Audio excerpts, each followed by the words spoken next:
하나님의 은혜라는 제목으로 하나님 말씀 전하겠습니다. 먼저 하나님께서 유튜브를 통해서 비록 예배를 드리지만 이 시간에도 우리 모두에게 은혜 베푸시기를 간절히 원합니다. 지금은 코로나 때문에 다 알고 있지만 전 세계가 어려움을 겪고 있는 그런 상황입니다. 하지만 세월은 흘러 2021년 새해가 어김없이 밝아왔습니다. 보통 사람들은 새해가 되면 하는 일이 뭡니까? 새해 계획을 세웁니다. 올 한 해 나 개인의 발전을 위해서 또 우리 가정이나 회사의 더 나은 삶, 더 나은 발전을 위해서 새해가 되면 보통 계획들을 세웁니다. 여기에 더해서 우리 그리스도인들은 예수를 믿기 때문에 올 한 해 우리 믿음 성장을 위해서도 그리스도인들은 계획을 세워야 합니다. 올해는 내가 반드시 성경을 한번 읽으리라, 성경 일독을 하리라. 또 1년의 주일이 쉬운 2번인데 올 2021년도에는 내가 반드시 쉬운 2번 다 주일 성수를 하리라. 이것도 계획이겠죠. 올해에는 내가 더 기도하리라. 올해는 내가 주님을 더 찬양하리라. 올해에는 이웃들을 더 용서하고 사랑하리라. 우리 그리스도인들은 이렇게 새해가 되면 각자 우리 삶의 형편에 맞춰서 믿음 성장을 위해서 이런저런 계획을 세우고 다짐을 하기 마련입니다. 그리고 이렇게 멋지게 계획을 세우고 보통은 어떻게 됩니까? 작심 3일입니다. 새해 채 며칠이 지나지 않아서 우리 새해 결심을 포기할 때가 참 많은 것입니다. 자신의 결심을 끝까지 지킬 만한 그런 강한 의지를 갖는다는 것이 참 쉽지가 않습니다. 우리가 지금 하고 있는 이 믿음 생활, 우리는 믿음 생활을 하고 있는데 이 믿음 생활은 믿음이라는 말과 또 생활이라는 말이 우리 글자에서는 합쳐져 있습니다. 예수 그리스도를 믿는 그 믿음을 가지고 생활 속에서 일상 속에서 지켜나가기 위해서 우리가 의지를 갖고 노력을 하면서 실천해 나가는 것, 이것이 바로 믿음 생활인 것입니다. 여기서 우리 이 믿음의 문제는 우리의 노력이 아닌 전적인 하나님의 선물입니다. 하지만 우리 그리스도인들의 이 생활의 문제, 예수를 따라가는 이 생활의 문제는 우리의 의지가 필요하고 노력이 많이 필요한 건데 사실 우리는 여기서 많이 실패해서 우리의 믿음이 늘 다람쥐 쳇바퀴 돌듯이 제자리 걸음을 할 때가 참 많이 있는 것입니다. 오늘 우리가 이 문제를 어떻게 해결하면 참 좋을지 오늘 본문을 통해서 특별히 베드로의 모습을 통해서 살펴보면서 은혜를 함께 나누고자 합니다. 오늘 읽었던 우리 본문 바로 앞 장면은 예수님께서 제자들과 함께 저녁 식사를 하는 그런 장면이 나타납니다. 근데 평소와 저녁 식사 분위기가 너무 다릅니다. 너무 무겁습니다. 제자들에게 예수님께서 빵을 나눠주시면서 이것은 내가 살이다, 받아 먹으라. 또 포도주를 건네주시면서는 이것은 많은 사람을 위해서 흘리는 나의 언약의 피니 받아 마시라. 빵을 살이라고 표현하시고 또 포도주를 피라고 표현하시면서까지 설교를 하십니다. 우리 죄를 위해서 죽으실 예수 그리스도의 몸과 피를 말한 거였지만 이때 당시의 제자들은 전혀 깨닫지를 못했습니다.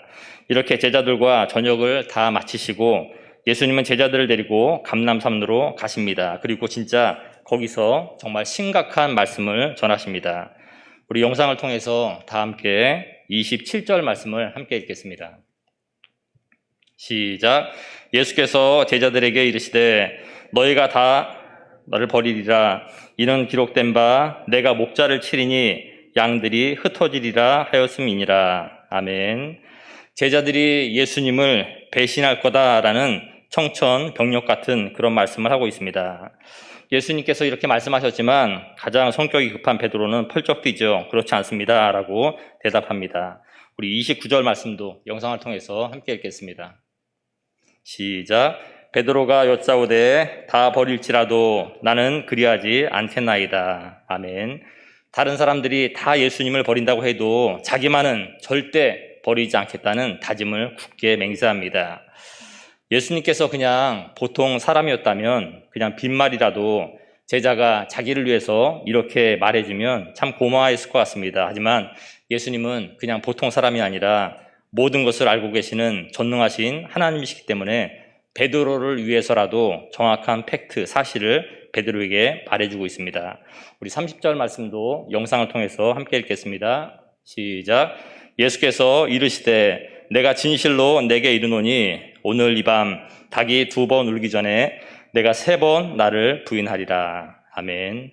예수님이 하시는 말씀이 뭡니까? 베드로야, 멀리 갈 것도 없이 오늘 이 밤이 지나기 전에 너는 1번도 2번도 아닌 3번이나 철저하게 나를 모른다고 부인할 거다라고 베드로에 의지하고는 정반대되는 말씀을 하십니다.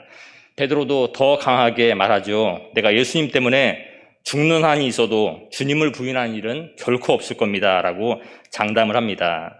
하지만 우리가 알고 있듯이 잠시 후에 로마 군인들이 들이닥쳤을 때 제자들은 다 도망가 버립니다. 특히 베드로는 어떻습니까? 사람들이 무서워서 자기는 예수님을 모르는 사람이다. 예수님과 나와는 아무런 관계가 없는 사람이다 라고 예수님의 예언의 말씀처럼 예수님을 3번이나 부인하는 그런 모습을 우리가 볼 수 있습니다. 예수님이 제자들을 사랑했고 제자들도 나름대로 예수님을 사랑했지만 그들은 철저하게 예수님을 부인하고 떠나고 배신하는 장면이 나옵니다. 저는 이 대목에서 아주 잠깐 예수님의 심정이 어땠을까 한번 생각해 봤습니다. 정말 순전히 인간적으로만 생각해 본다면 예수님처럼 인복이 없고 사람복이 없고 예수님처럼 억울함을 많이 당하시고 불쌍하게 산 사람도 없는 것 같습니다. 33살 이 짧은 삶을 살았던 것도 참 안타깝지만 그 짧은 삶을 예수님께서는 자신을 위해서는 단 한순간도 살지 않고 오로지 친구들과 이웃들을 위해서 남을 위해서 그 짧은 삶을 살다 가신 겁니다. 예수님께서 하나님의 아들로 오신 것이 아니라 우리처럼 인간 예수로만 이 땅에 태어나셨다면 그도 꿈도 많고 하고 싶은 일도 참 많았을 텐데 예수님께서는 사명을 갖고 하나님의 부르심으로 이 땅에 오셨기 때문에 자신의 모든 걸 다 버리며 자기 인생 살지 못하고 남 인생을 위해서만 살다 가셨습니다. 그리고 결국 자신이 그토록 사랑했던 그 사람들에게 지금 철저하게 마지막 시간에 배신을 당하고 있는 모습입니다. 그렇게 마지막을 가장 고통스러운 십자가에서 생을 마감하였으니 예수님처럼 불쌍하신 분이 또 어디 있겠습니까? 이렇게만 생각하면 정말 불쌍한데 하지만 예수님께서는 이 모든 일을 이미 다 알고 이 땅에 오셨다는 사실입니다. 인자가 온 것은 섬김을 받으려 함이 아니라 도리어 섬기려 하고 자기 목숨을 많은 사람의 대속물로 주려 함이니라. 사람들에게 배신당할 것을 알고도 내려오신 분이십니다. 십자가에서 처참하게 죽으실 것을 알고도 죄인인 우리를 위해서 기꺼이 십자가를 지신 그런 분입니다. 이것이 바로 우리를 향하신 측량할 수 없는 예수 그리스도의 사랑, 하나님의 은혜임을 우리는 늘 기억해야 하는 것입니다. 베드로는 자신 있게 예수님을 부인하지 않겠다 다짐했지만 하루도 안 지나서 그는 실패했고 닭이 울었을 때 예수님의 말씀을 생각하며 통곡을 하는 장면을 우리는 알고 있습니다. 여기서 우리 생각할 것은 우리 인간이 얼마나 연약한 존재인지를 다시 한번 생각해야 합니다. 왜냐하면 그래야 전능하신 하나님 앞에 나아갈 수 있는 길이 열리기 때문입니다. 우리는 어떤 사람들입니까? 우리는 모두 내 힘으로 살아갈 수 있는 것 같이 노력하지만 내 힘으로 살아갈 수 없는 연약한 존재다라고 성경은 말합니다. 내 힘만으로 살아갈 수 없고 우리는 하나님을 의지해야 살 수 있는 그런 피조물이다. 연약한 존재다. 이것을 늘 기억하라라고 성경은 말하는 겁니다. 그래야 우리가 겸손하게 주님 앞에 나아가 엎드릴 수 있고 하나님께 은혜를 구하고 또 은혜를 받을 수가 있는 것입니다. 여러분 여름에 해수욕장 많이 놀러 가보셨죠? 여름에 해수욕장 놀러 가면 하는 일 중에 하나가 저 같은 경우에는 바닷가에 모래성을 쌓는 일을 많이 합니다. 바닷가 모래사장에서 이런저런 모양으로 모래성을 나름 멋지게 만들어 놓습니다. 하지만 어떻습니까? 파도가 한번 들어왔다 나가면 그렇게 열심히 만든 모래성이 한순간에 무너지는 것을 우리는 잘 압니다. 이것과 마찬가지가 우리의 다짐인 것 같습니다. 우리가 하는 이 믿음의 다짐, 신앙의 다짐도 이 모래성일 때가 참 많은 것입니다. 우리가 아무리 골백 번을 다짐을 하고 또 다짐을 한다 해도 한번 물질의 문제나 이성의 문제나 또 명예와 권력과 욕망이 우리 마음을 들어왔다 나가면 또 미움, 다툼, 시기, 질투 이런 잘잘한 좋지 않은 것들이 우리 마음속에 파도처럼 한번 들어왔다 나가면 또 오늘 베드로처럼 사람들에 대한 두려움이 내 마음을 한 번만 휘저으면 우리가 그토록 다짐했던 주님을 향한, 하나님을 향한 우리의 계획과 다짐은 마치 모래성처럼 무너질 때가 너무나도 많은 것입니다. 이렇게 무너진 사람을 우리는 성경에서 너무나 쉽게 찾아볼 수가 있습니다. 베드로뿐만이 아니라 구약의 위대한 하나님의 사람 모세도 마찬가지였습니다.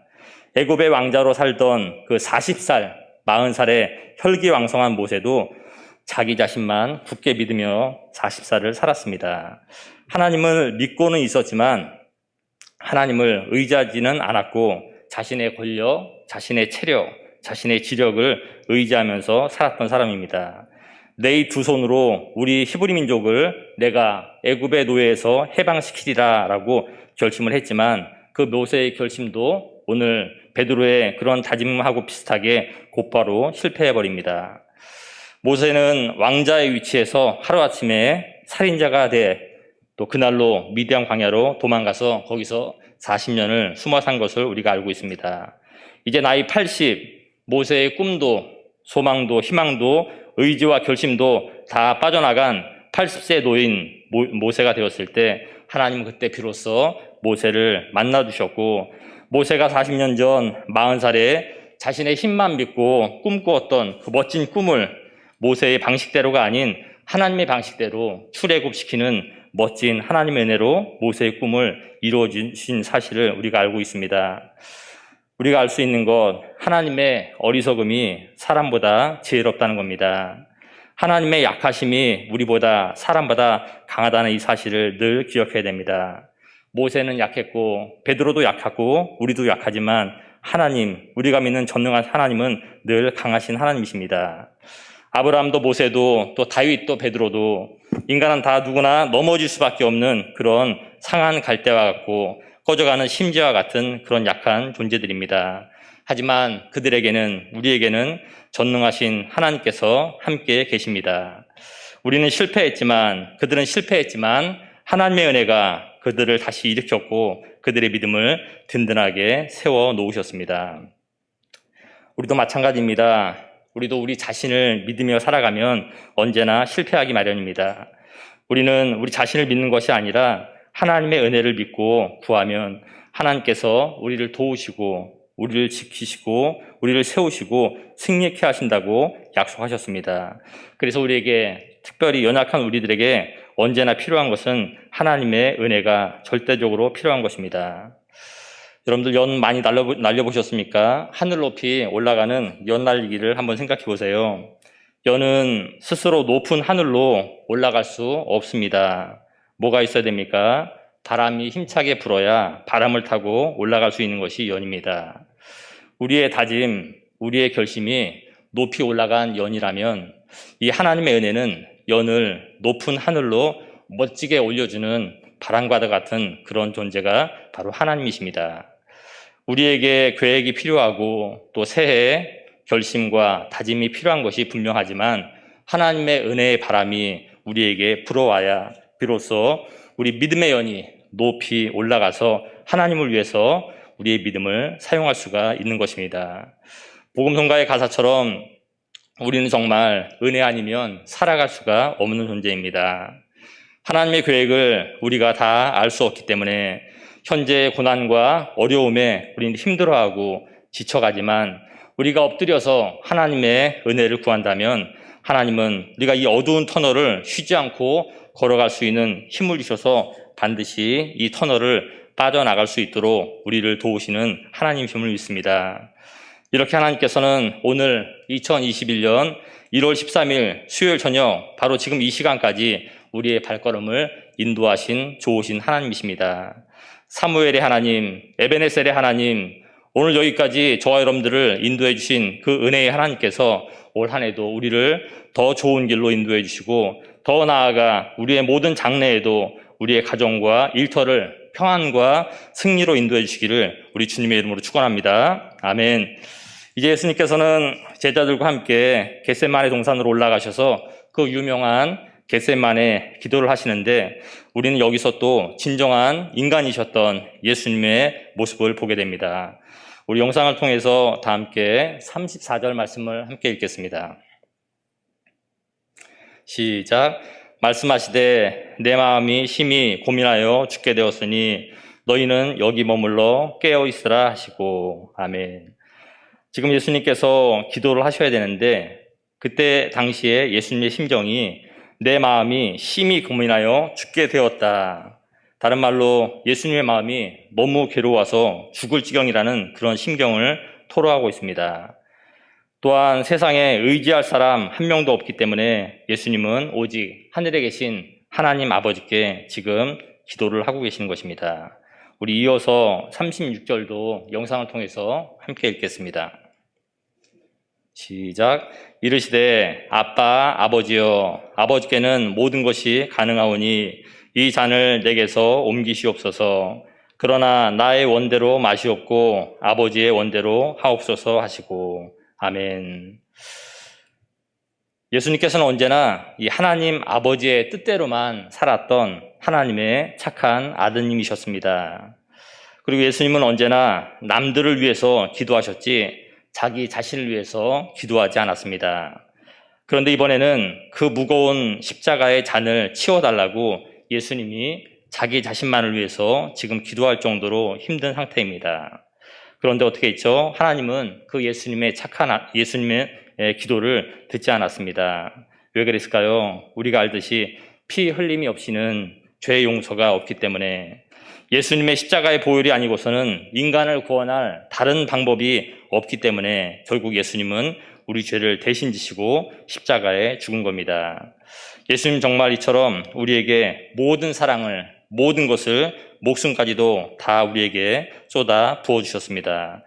그런 예수님이, 우리를 그토록 가장 사랑하시는 그 예수님이 지금 땀방울이 핏방울이 되는 그 간절한 기도를 하시면서 동시에 제자들에게 아주 중요한 말씀을 하고 계시는 것입니다. 우리 다 함께 영상을 통해서 34절 말씀 다시 한번 읽겠습니다. 시작. 말씀하시되 내 마음이 심히 고민하여 죽게 되었으니 너희는 여기서 머물러 깨어 있으라 하시고. 아멘. 깨어 있으라, 이 말씀이 정말로 중요한 말씀입니다. 왜냐하면 깨어 있지 않으면 우리는 시험에 들기 쉽고 또 시험에 들면 우리가 믿음 생활하는 것이 너무 힘이 들고 어렵기 때문입니다. 그래서 우리가 건강하게 신앙생활을 하기 위해서는 우리가 늘 깨어 있어야 한다라고 성경은 말하고 있습니다.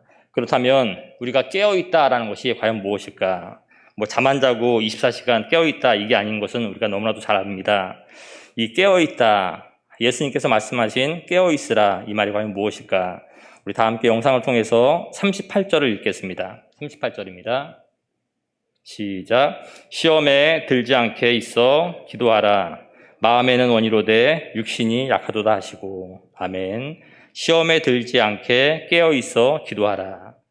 기도하는 것, 이것이 바로 우리의 영이 깨어 있는 것이다 라는 그런 말씀입니다.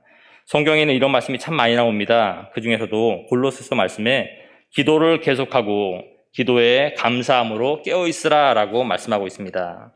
그러니 기도하는 것이 곧 깨어 있는 것이고 우리의 영이 하나님의 뜻대로 깨어 있기 위해서 우리는 기도를 멈추면 안 된다는 말씀입니다. 겟세마네 동산에서 철저하게 예수님을 배신하고 실패했던 그 실패자 베드로는 훗날 이 사실을 너무나도 뼈저리게 잘 깨닫고 이렇게 고백합니다. 근신하라, 깨어라, 너희 대적 마귀가 우는 사자같이 두루 다니며 삼킬 자를 찾는다. 경험에서 나온 베드로의 고백입니다. 우리가 깨어있지 않으면 우리의 대적 마귀가 우는 사자처럼 우리에게 달려든다라는 그런 말씀입니다. 여러분 TV에서 동물의 왕국 많이 보셨지 않습니까? 이 배고픈 사자가 먹잇감을 한번 딱 정하면 영락없이 달려가서 숨통을 끊어놓는 그런 장면을 우리는 언제나 볼 수 있습니다. 궁금해서 인터넷을 한번 찾아보니까 사자가 달리는 순간 최대 속도가 1초에 평균 내니까 한 20m를 달린답니다. 굉장하죠? 1초에 20m. 우린 100m 달리는데 한참이 걸리는데 이 순간 최대 속도로 사자가 달리면 100m를 한 5초, 6초 안에 끊는다는 겁니다. 그러니 사자가 한번 목표를 정하면 못 잡을 것이 없는 것입니다. 어떤 사람이 이렇게 농담반 진담반 말을 했습니다. 예수님은 구름을 타고 내려오시고 사탄 마귀는 기도하지 않는 틈을 타고 우리에게 온다. 그냥 들었는데 가만히 생각해 보니까 그렇게 틀린 말이 아닙니다. 예수님은 구름을 타고 은혜 가운데 우리에게 늘 오시지만 사탄 마귀는 우리가 기도하지 않을 때, 우리가 방심할 때 그 틈을 타고 내려오는다는 그 말이 맞는 말입니다. 우리가 기도하지 않고 영적으로 잠자고 있을 때 마귀는 우는 사자처럼 그 틈을 타고 우리에게 달려드는 것입니다. 사랑하는 성도 여러분, 오늘 제자들은 예수님과 같이 있었지만 기도로 깨어있지 않았기 때문에 그들의 영은 잠들었고 그들의 다짐은 실패하고 그들은 뿔뿔이 흩어지고 말았습니다. 그럼 이제 우리는 어떻게 해야 되는 겁니까? 우리 다 함께 영상을 통해서 37절 말씀을 읽겠습니다. 시작.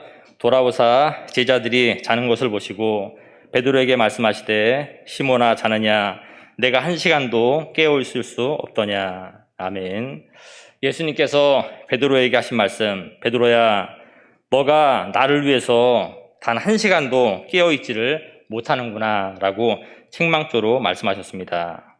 예수님은 베드로에게 1시간이라는 시간을까지 말씀하셨습니다. 그 1시간이라도 나와 함께 깨어있으라 라고 말하는 겁니다.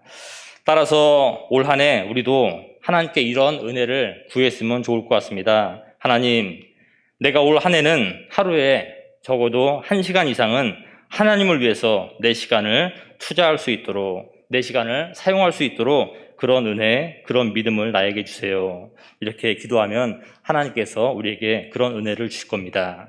우리가 기도를 하든지, 우리가 하나님의 말씀을 읽든지, 우리가 주님께 예배를 드리든지, 아니면 구역원들 신방을 하든지, 우리가 하나님을 위해서, 하나님의 나라를 위해서 하루 1시간을 투자하고 또 교회와 성도들을 위해서 깨어있게 된다면 하나님은 반드시 우리들에게 은혜를 베푸시는 귀하고 복된 한 해가 될 줄로 믿습니다. 깨어있다, 이것은 바로 기도한다라는 뜻입니다. 또한 깨어있다라는 것은 우리가 그리스도인답게 복음의 빛을 비추면서 사는 것을 말하고 있습니다. 깨어있다, 복음의 빛을 비추면서 늘 주님 다시 오실 것을 바라보며 많은 사람들에게 복음을 전하는 이 삶, 이것을 또한 성경은 우리가 깨어있다라고 말하고 있는 것입니다. 저는 중고등학교 때 제 방이 따로 없어서 천장 아래에 붙어있는 조그만 다락방에서 지낼 때가 많았습니다. 다락방에서 산다는 것이 특별히 불편한 것은 없지만 자다가 화장실에 갈 때가 제일 귀찮았습니다. 요즘같이 그런 화장실이 아니어서 밖으로 나가야 했는데 문제는 깜깜한 다락방에서 밤중에 순간적으로 깨면 가끔씩은 동서남북이 분간이 안 갈 때가 참 많습니다. 이 스위치를 켜야 되는데 벽에 붙어 있는 스위치를 찾아야 되는데 딱 일어나면 동서남북이 어딘지 순간적으로 판단이 안 설 때가 많이 있었습니다. 그래서 항상 더듬거리면서 아주 오랫동안 스위치를 찾았던 기억이 많습니다.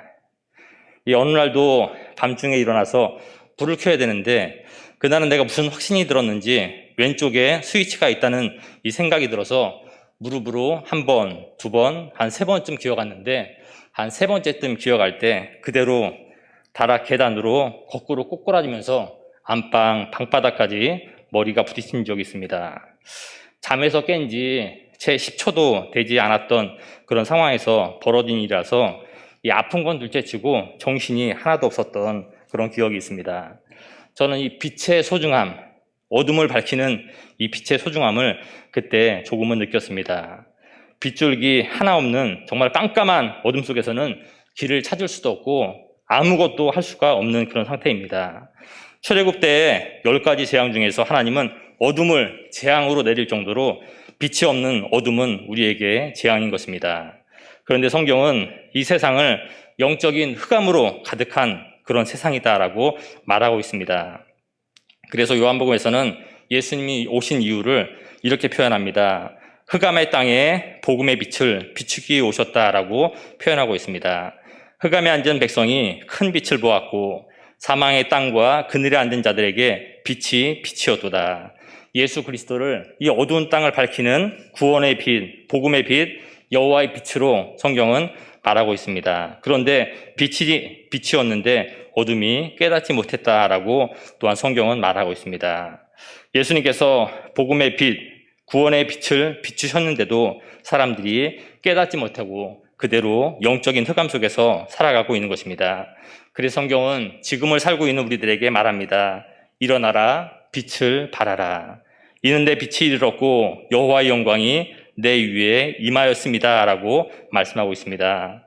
사랑하는 성도 여러분, 저와 여러분들은 복음의 빛, 여호와의 빛을 받은 사람들입니다.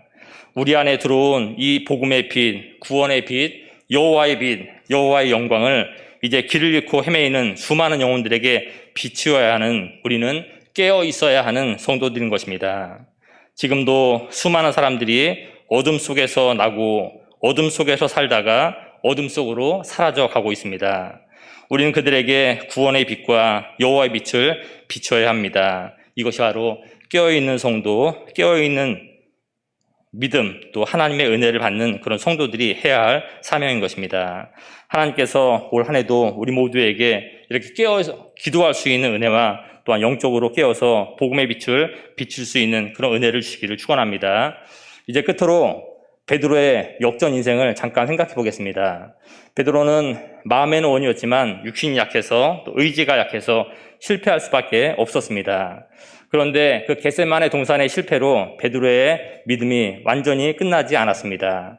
하나님의 은혜는 그 실패한 베드로를 끝까지 붙잡고 있었던 것입니다. 그냥 이대로 끝인가? 베드로의 생각으로는 끝이라고 생각했지만 예수님에게서는 인간의 끝이 곧 예수님의 시작인 것입니다. 예수님은 베드로에게 성령의 은혜를 부어주셨고 그 베드로는 성령의 충만한 은혜를 받고 변하기 시작한 것을 우리는 사도행전에서 알 수가 있습니다. 이제 성령의 은혜를 받은 그 베드로는 자신을 믿지 않고 하나님을 믿는 사람으로 변해갔습니다. 이제 자신을 의지하지 않고 하나님을 의지하는 사도로 변했습니다. 자신의 이 약함을 누구보다 베드로가 잘 알았기 때문에 베드로는 겸손하게 하나님 앞에 무릎 꿇는 사도가 되었던 것입니다. 그래서 그는 베드로전서에서 이렇게 고백합니다. 하나님의 능하신 손 아래에서 겸손하라. 때가 되면 너희를 높이시리라. 너희 염려를 다 주께 맡기라. 이는 그가 너희를 돌보심이라. 확실한 하나님을 믿는 그런 믿음과 함께 늘 겸손하게 하나님의 은혜를 구하는 그 베드로를 하나님께서는 크게 사용하십니다. 이처럼 겸손하게 하나님의 은혜를 구하고 의지했던 베드로는 하나님께서 그에게 놀라운 은혜를 주시고 그를 통해서 이 땅 위에 하나님의 나라가 더욱더 확장되어 나간 사실을 우리가 알 수가 있는 것입니다. 사랑하는 성도 여러분, 우리의 희망은 이 땅에 없습니다. 우리의 희망은 오직 하나님에게만 있습니다. 어려움 속에서 시작한 2021년이지만 우리가 겸손하게 하나님의 은혜를 구하고 기도와 말씀으로 우리가 깨어있다면 하나님께서는 우리에게 성령의 충만한 은혜를 부어주시고 우리의 믿음 생활과 가정과 회사 생활 속에서 은혜와 승리의 열매를 채워주실 것을 믿습니다. 우리는 약하지만 강하신 하나님을 의지하고 우리는 어리석지만 지혜의 하나님께 은혜를 구해야 되겠습니다. 우리의 죄를 용서하시고 우리를 불쌍히 여겨달라고 우린 이 한 해 겸손하게 주님께 기도하여 하나님이 준비하신 놀라운 은혜가 우리 가운데 풍성하게 열리시기를 우리 주님의 이름으로 축원합니다. 아멘.